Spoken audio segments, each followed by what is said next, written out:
Far away. How's Logan Wilson? Good. I'd say he's day to day right now. I wouldn't rule him out for this week. I wouldn't roll him in. We'll just take it day to day, but things have obviously been optimistic. Just dealing with the information. So that's really good news. That's really good news, yeah, considering you didn't know which way it'd go on Sunday. So again, we'll just continue to take it day to day and see where he's at this week. What about guys like Gunter or Tupou? That's a little bit dicey this week. Tupou, certainly. Gunter, I said we'll take it week to week, and I wouldn't be optimistic about him this week. But those would be the two main guys that are worth talking about. The other guys that were injured going into the game came out no worse for the wear, and we'll just manage them over the course of this week. T, Jonah, those guys, they look to be in good shape. Excited to see Bocce get back up. Yeah, I am. He's been chomping at the bit. He's handled it really well.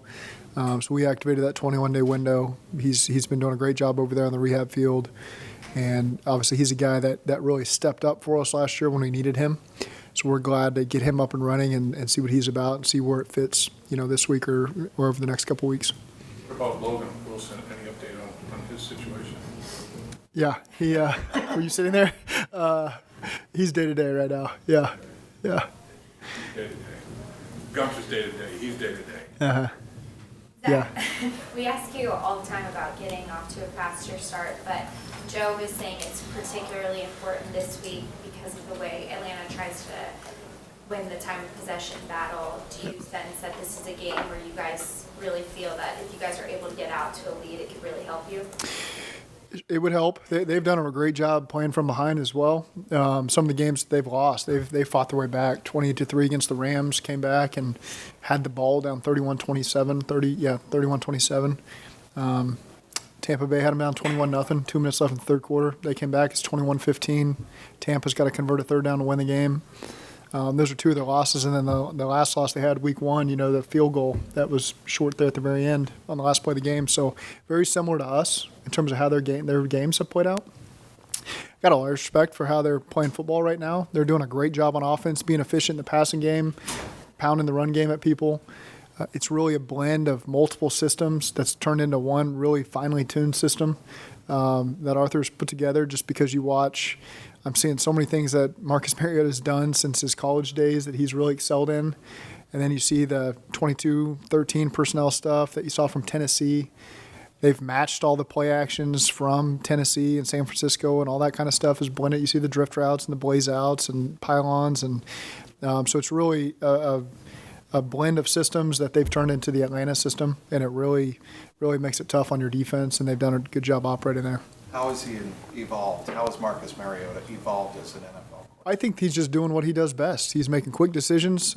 He can throw from any body angle, off these different play action looks they get. He'll roll you to death, run in zone reads and hand the balls off, and then pull one and run for touchdown, when you've kind of gotten used to him handing the ball off over and over again. And late in the game, he had a 20-yard run last week that kind of takes the wind out of your sails when he pulls one on his zone read against San Fran. So he was 13 of 13. His only incompletion was the last pass of the game, where really San Fran just did a good job matching the routes on 3rd and 5, and he probably just threw it away, being smart there on the plus 40. And so he went 13 of 14. That's an impressive day considering how they ran it, how he ran it. He's got 3 games where he's run for over 50 yards. He's playing at a really high level, and he's doing exactly what they need him to do on offense. And they got really good weapons with Drake London and Kyle Pitts, and the way their offensive line's playing and those backs, the way they're utilizing those guys. It's just a really, really, really finely tuned offense they got going right now. How much does the offensive game plan for you guys change when you're playing teams that can run the ball like Atlanta or like teams that you're going to face here in the next couple of weeks, knowing that possessions could be limited? Well, you just got to maximize your possessions. The points per drive is going to be critical, and I think we've had 8 possessions last week and probably around there against Baltimore. So we played these styles of games before. I mean, this is nothing new to us.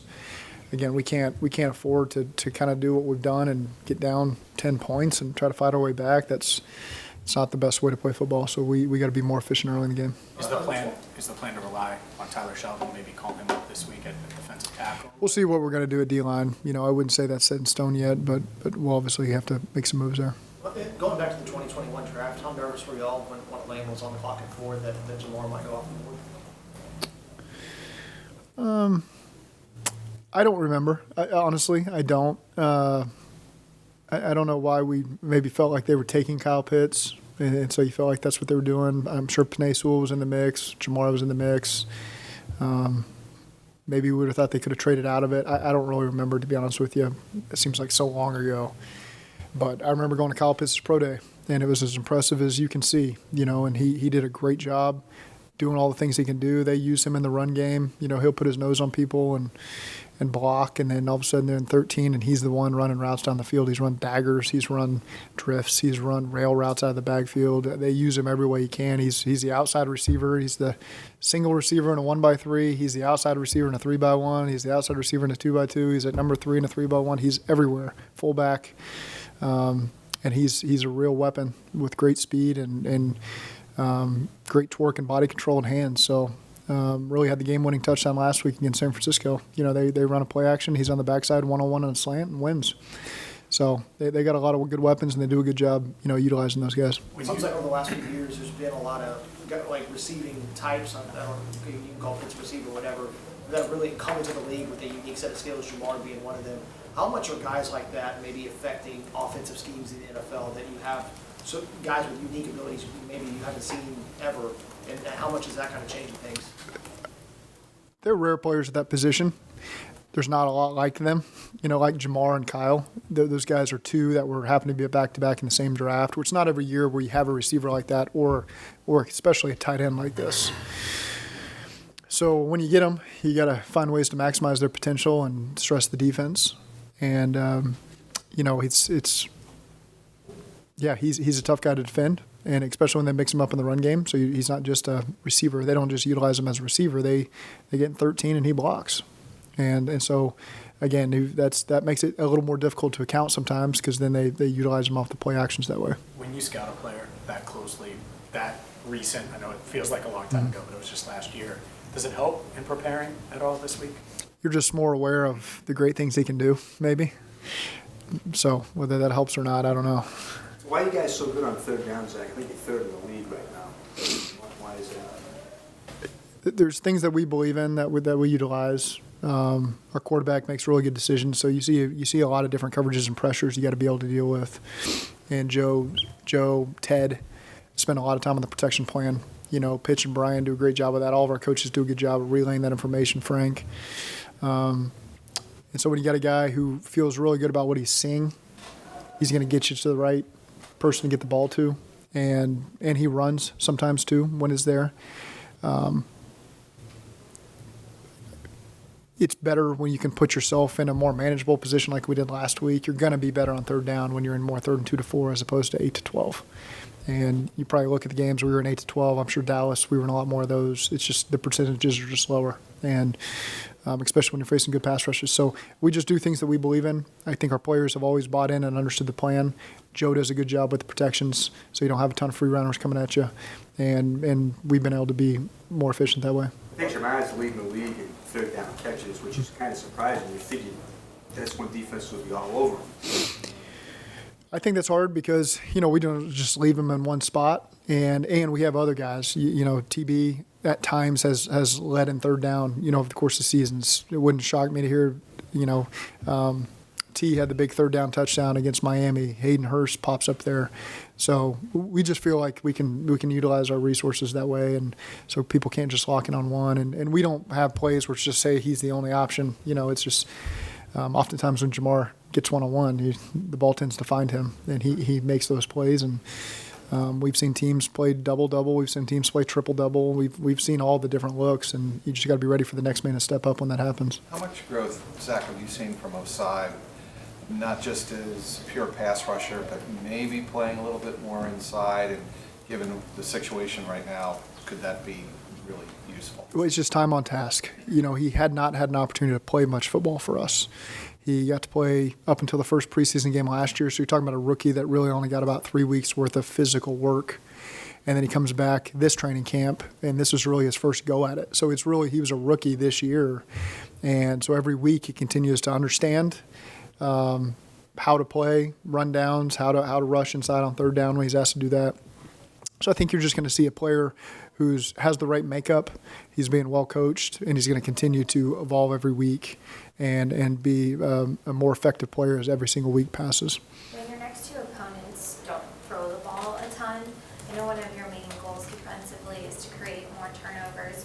Do you emphasize more this week, maybe like punching the ball out more? Like, how do you create more turnovers when the offense isn't necessarily going to throw the ball for those chances? You're right. That doesn't change. It's we always count how many times we're pounding at the ball, regardless of the team that we play against, and that's always been a big point of emphasis. There's been games where we've gotten them out after the whistle. We're real close, and so that's certainly you need to win the turnover battle in games like this when the possessions may be limited. And so it's and when the ball's in the air, if you can get some tips and overthrows, you have to capitalize on those. And so.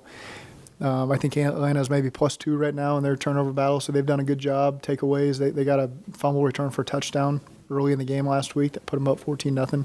So that's important. They've fed off of that recently. There's been games we've really fed off that, so that's going to be a critical point in this game is who's going to win the turnover battle. Does it feel like it's been a while since you played here? It does. Yeah, it really does. I have no idea how long it's been, but I guess because it was a Thursday night, that tacks on another 4 days extra there, so it feels like it's been a while.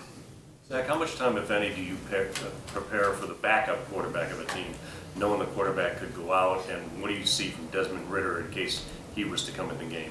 I think you always have to be aware of what can happen when he goes. To say that you have a game plan that you practice would be really a waste of resources because we don't have that much reps that we get to do, but there's a reason they've got Desmond and Marcus. Their style of offense would be very similar.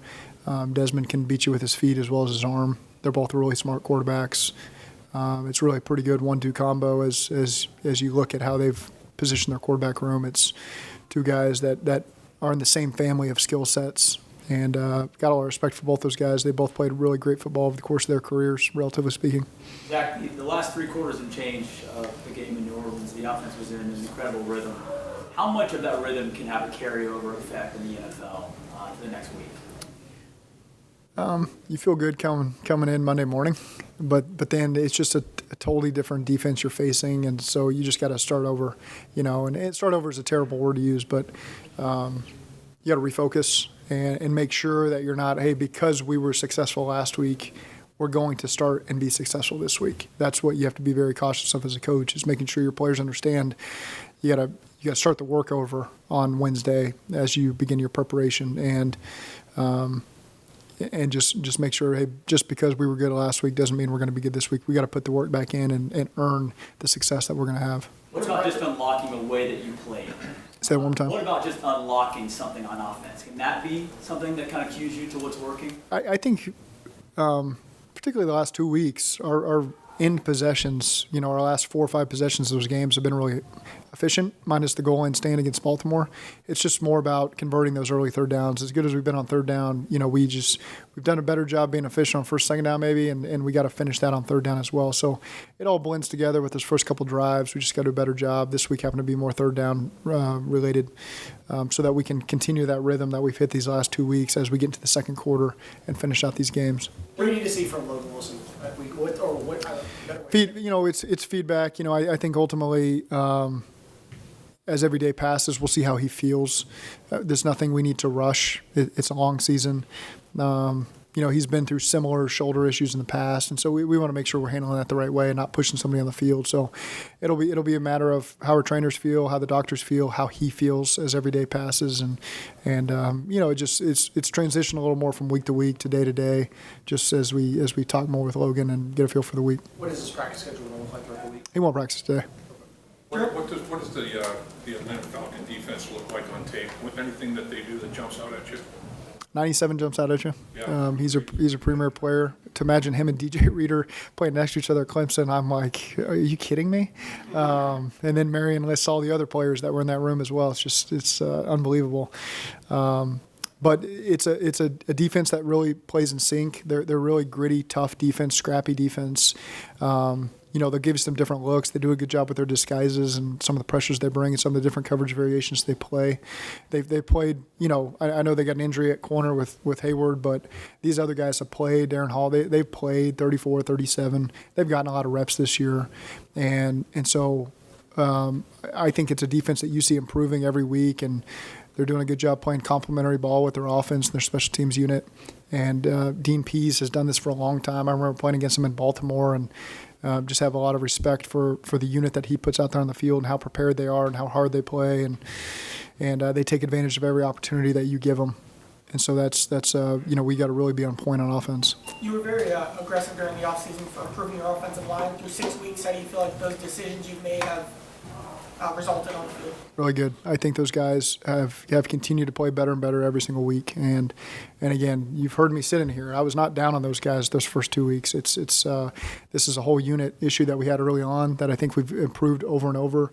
But those guys, the chemistry is unbelievable. If you could see Ted on a Saturday night talking through protections with the urgency and demeanor that he talks through it, and you'd be really excited to watch those guys play the next morning. And so again, it's a really good group. Frank's done a good job with them. Those guys are really cohesive in there.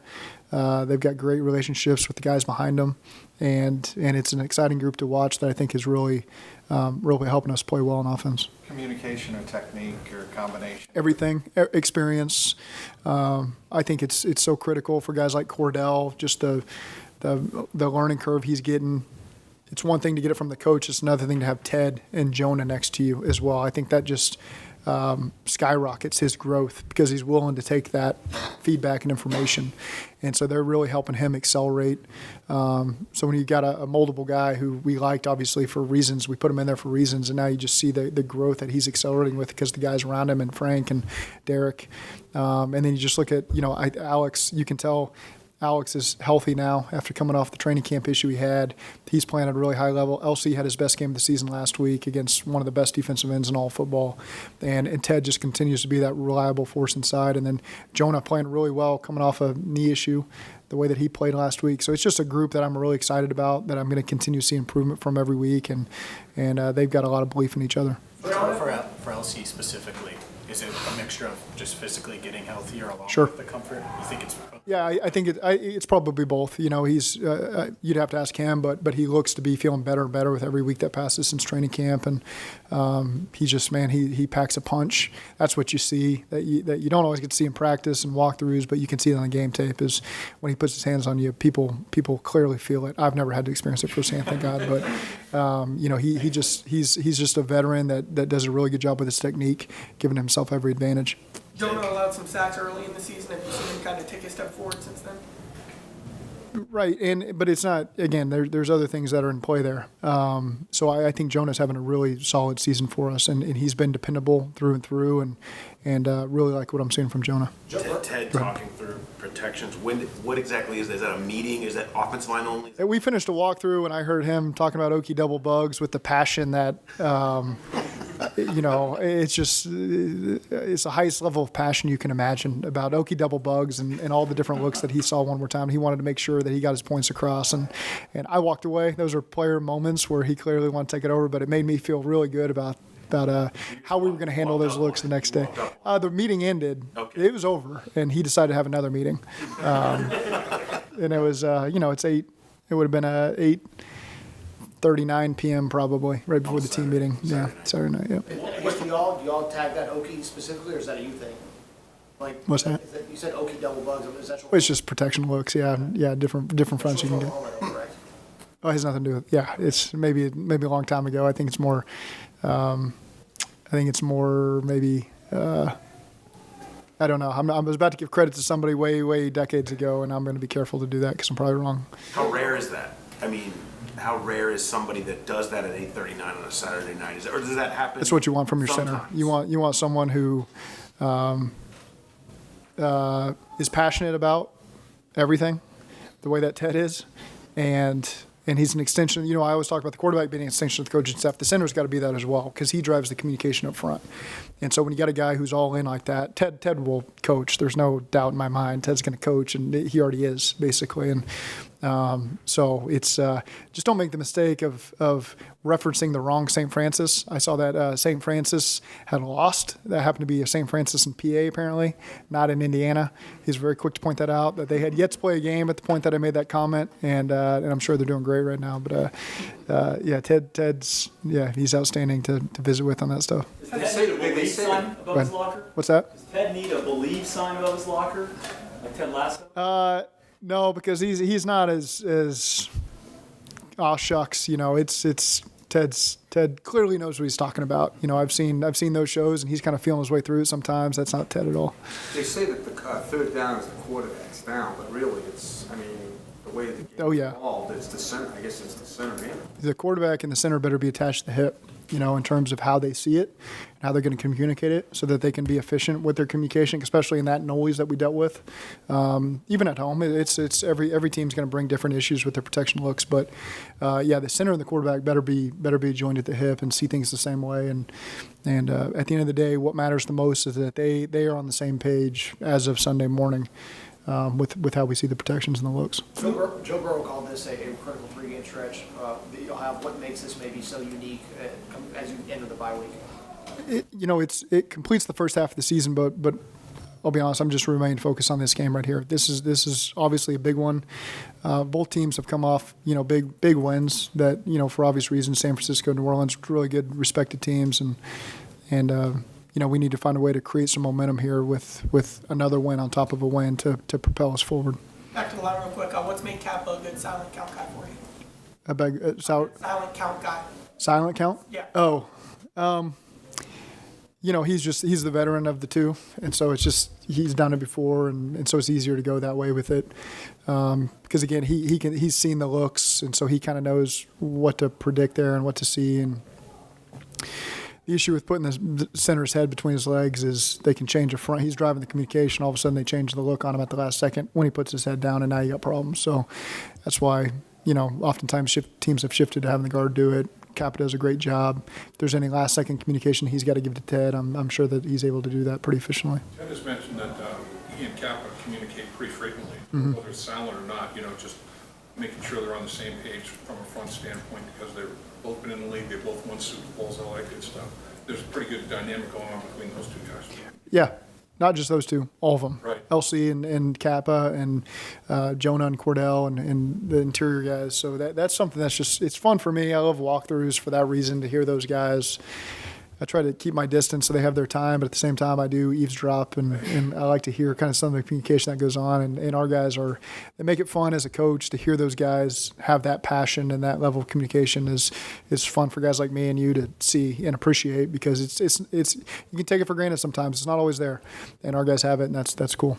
Shotgun's easier, like in the noise. That's a good way to defeat noise. Like a shotgun is easier than understand. I don't know. I don't know that I'd say that, because when you're the center's making the go call, when you're in the gun typically, and the tackles, they got to be in tune with seeing the ball move if they can't hear him, like they probably couldn't hear Ted last week, and so they got to have their eyes inside. Where the quarterback, he's at a little different level, and he can maybe be a little louder with the type of cadence, because it's not just one word, it's a string of it, so they can anticipate it a little bit better. So I think you could make an argument for a couple different things there. I'd probably say it's a little easier under center to be able to communicate that, but I could be wrong. I've been far enough removed from the situation where maybe I don't see it the same way.